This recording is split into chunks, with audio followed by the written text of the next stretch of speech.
All right, so in the last few months, I've seen, I don't know how many questions and posts regarding how to fix a tear in a polyurethane bumper.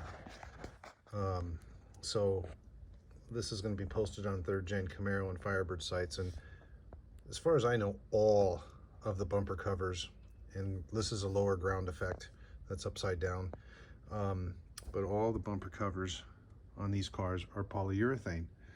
And I've been doing this close to 20 years now, and I have tried everything, and there's only one thing that works. But lately I've been hearing all these guys say that these hot staples, these little staple guns that heat up I call it a staple anyway, but it's basically it's a heated element. So let me show you just how well these things do in fact work. Let me see if I can get my camera in the right spot here.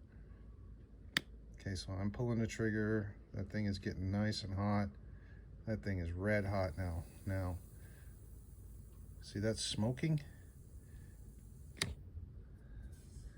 Did you see that? The staple is still in the gun. And that's because, people, polyurethane does not melt.